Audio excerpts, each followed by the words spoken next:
We don't usually hear a story begin with paperwork, but this one did. Some people remember a look, or a sentence, or the moment a room goes quiet. What stood out to us was the folder, cream-colored, heavy, the kind that assumes authority before it's even opened.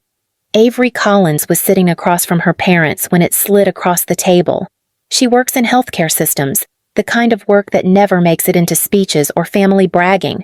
What matters here isn't her resume. It's the fact that she'd already learned how to survive without applause. This is how she remembers it. The folder stopped just short of my plate. Patricia's fingers stayed on the edge for a second longer than necessary, like she was making sure I noticed who controlled the motion.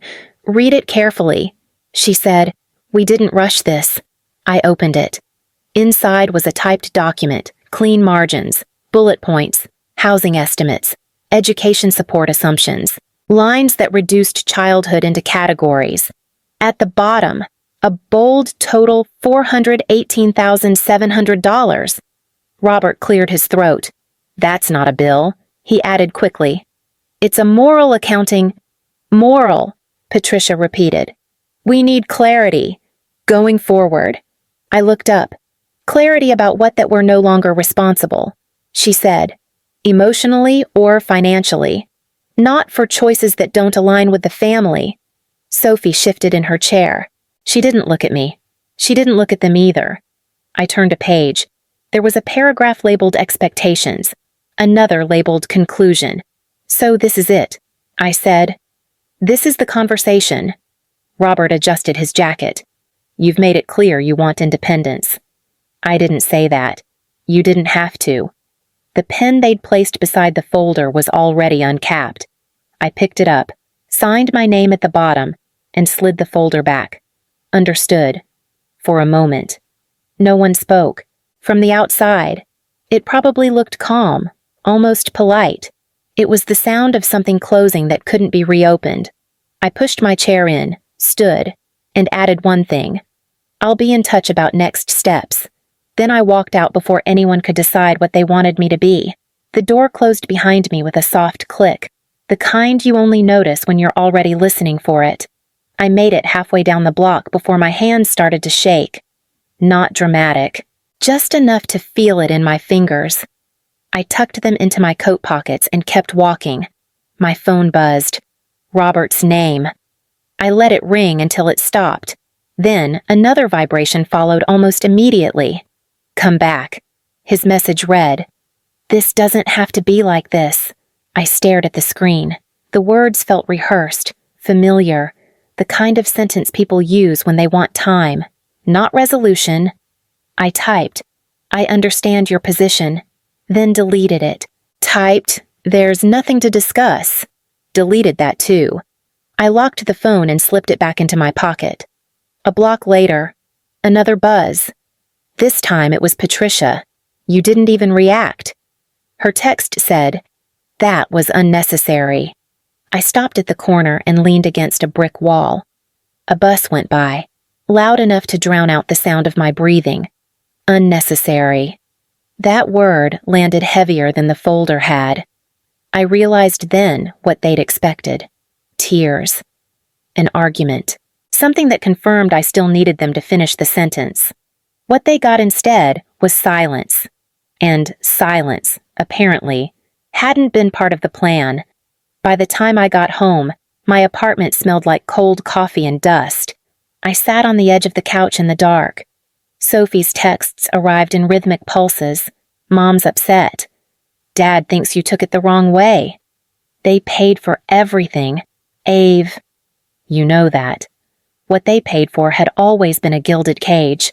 They funded Sophie's clinician track with the precision of a Swiss watch prep courses, elite internships, and the quiet social grease Robert applied over country club lunches. They bought her a future they could see. For me, the funding stopped at the door of the invisible. I remembered standing in the kitchen 3 years ago, holding an invoice for a high-level API architecture license. It was $4,200 the foundational cost for what would become Apex Systems. I'd spent months perfecting the pitch, showing how data interoperability could prevent surgical resource strain. Robert didn't even glance at the schematics. He just folded his newspaper, the sound sharp as a gavel. "We fund clinicians, Avery, people who hold scalpels," he said. "We don't fund infrastructure experiments. Data doesn't save patients. Surgeons do." Patricia didn't look up from her tea. "You're always building things that don't exist in the real world." So, that was the moment the moral ledger flipped. I didn't argue. I worked graveyard shifts at a data center, skipped meals, and lived on the edge of burnout to buy that license myself. I built the system in the dark because they refused to give it light. My phone buzzed again. "They just want you to be realistic," Sophie wrote. I looked at the dark screen. To Robert, realistic meant a stethoscope and a subordinate title. He never realized that by refusing to fund the infrastructure, he'd lost the right to own the architect. The name on the lease wasn't mine. It belonged to Marcus, a veteran consultant I'd hired to be the face of Apex Systems in the high-stakes world of hospital administration. Robert's peers listened to gray hair and decades of experience. They didn't listen to a 22-year-old daughter. The receptionist at the co-working space slid the badge across the counter. "Apex Systems," she said. "Conference room 3 is open. Mr. Vance is already inside." I clipped the badge on. Marcus Vance was the shield. I was the sword. Inside, 2 engineers were deep in a data-syncing sprint. Marcus sat at the head of the table, his presence lending the room a corporate legitimacy that masked my involvement. "Robert's network just cleared the final integration hurdle," Marcus said, glancing at me. "But he's still asking for a direct meeting with the lead architect before the rollout." "Tell him the architect is off-site," I said, opening my laptop. The screen glowed with the complex neural pathways of the system data interfaces learning to speak a unified language. My phone buzzed. "Robert, your mother is worried. You don't need to shut us out." I didn't respond. Robert was busy chasing a ghost in his boardroom, demanding a meeting with a person he'd already dismissed 3 years ago in his own kitchen. "He's impressed with the efficiency metrics, Avery," Marcus noted quietly. "He's impressed with the tool." I replied, "He just doesn't know who owns the handle." The first time I demonstrated the predictive engine to the regional board, the room went quiet in the wrong way. It wasn't awe. It was the heavy silence of people realizing they were no longer the smartest variables in the room. A senior surgeon near the end of the table crossed his arms. "So, this thing ranks our performance. It prioritizes resource flow," I said. "There's a fundamental difference." He squinted at the dashboard. "It decides who gets the new MRI suite. It decides whose surgical block gets cut. It recommends allocation based on real-time risk exposure and outcome probability," I corrected. The data was already there, siloed in a dozen incompatible legacy systems. I just made it interoperable. That was the moment the tension shifted. My system didn't tell surgeons how to cut. It told them whether they had the institutional support to survive the procedure. It tracked the invisible friction-overloaded nursing shifts, missed handoffs, and the subtle, cascading failures of infrastructure that Robert had once called an experiment. During a break, a CFO leaned in. "This is a SaaS model. Correct subscription-based with long-term enterprise contracts," I replied. "The intellectual property remains with Apex. We don't just sell you a tool. We manage the logic of your network." She nodded slowly. Durable leverage. Back inside, they pulled up the dashboard for the Collins Hospital network. I watched the heat map of Robert's department pulse from green to a cautionary amber. The system didn't care about his titles or his donor plaques. It only cared about the mathematical truth of his inefficiency. To Robert, power was a status. To me, it was the code that decided who gets to play. Robert called the night before my flight. I was packing, folding clothes I wouldn't need to explain to anyone. The phone buzzed on the bed. I let it buzz twice before picking up. "Your mother's worried," he began. His voice had that careful tone, like he was stepping onto ice. You've been distant. I've been busy. A pause. Paper shifting on his end. We can still help you, he continued. There are programs, advisory roles. Something more recognizable. Recognizable to who? To people who matter. I sat on the edge of the bed and stared at my open suitcase. And the condition. Another pause. Longer this time. You'd have to step back from whatever this is. The system's work. The consulting. It's not stable. It's already live. That's not what I mean. His voice tightened. I'm talking about alignment. There it was. The word they always used when they wanted obedience without saying it. I'm not pivoting, I said. Not now. Not later. Avery, he warned softly. You don't have to do everything alone. I already did. Silence stretched between us. I could hear his breathing. Uneven, like he was deciding which version of himself to use. Think about it, he finally said. We won't wait forever. I know. I ended the call and went back to packing. My hands were steady. The zipper slid closed cleanly. Some doors don't slam. They just stop opening. The auditorium was a cathedral of rustling polyester and expensive perfume. I spotted my parents in the donor section. Third row. Robert was in his element, holding court with a group of hospital trustees. I caught his voice as I moved toward my seat. We've just finalized a deal with Apex Systems, he was saying, his chest expanding with the pride of a man who'd conquered a difficult negotiation.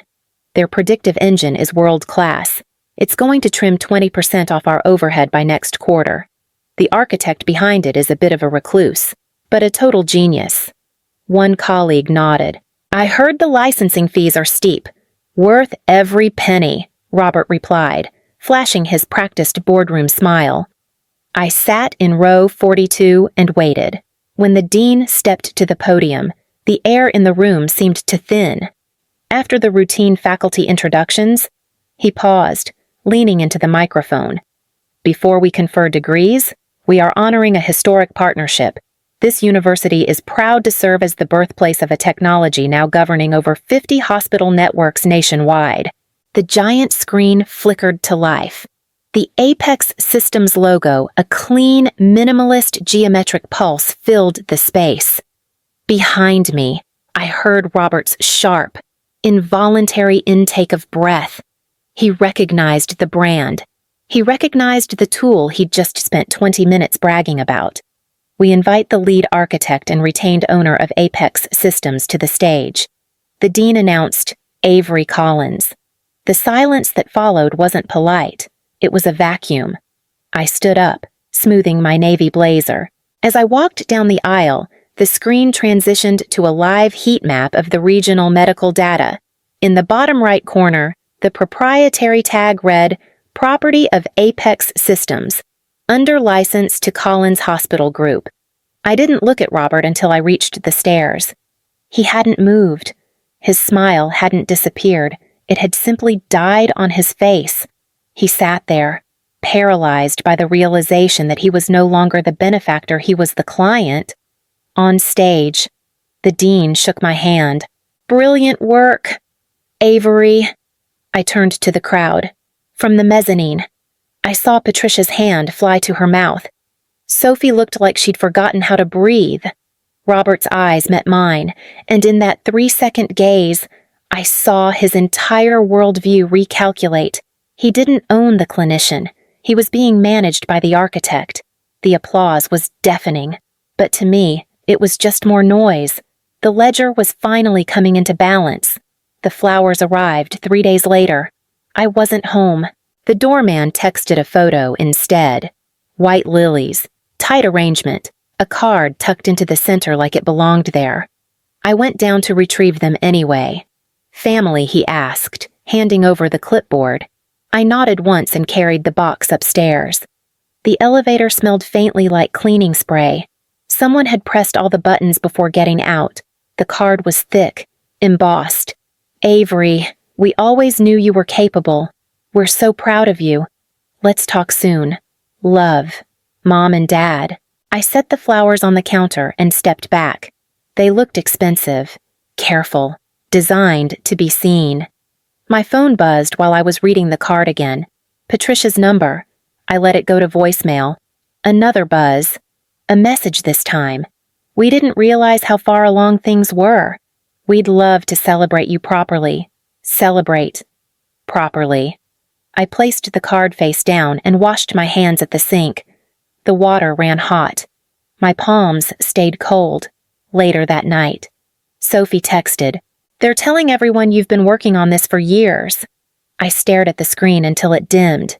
The flowers stayed where they were, unopened, waiting for a response that didn't come. I met with my attorney the following week.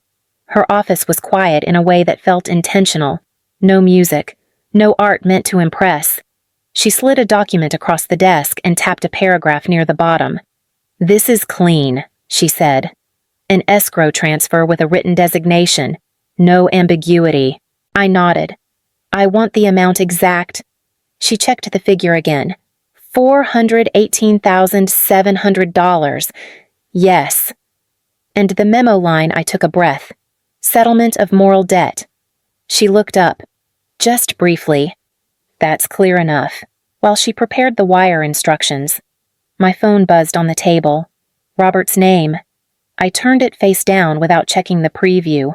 The attorney pushed the final page toward me. "Once this clears, there's no financial or moral obligation implied on either side." That's the point. I signed. The pen felt heavier than the one in Georgetown, but my hand didn't hesitate. Afterward, I walked outside and stood on the sidewalk while the confirmation email came through. Escrow established. Funds pending. A message arrived a few minutes later. From Patricia. "We don't understand why you're doing this." I didn't answer. Another followed. "This feels extreme." I watched traffic move through the intersection, steady and indifferent. By the time the light changed, the transfer had cleared. The account was settled. So was everything else.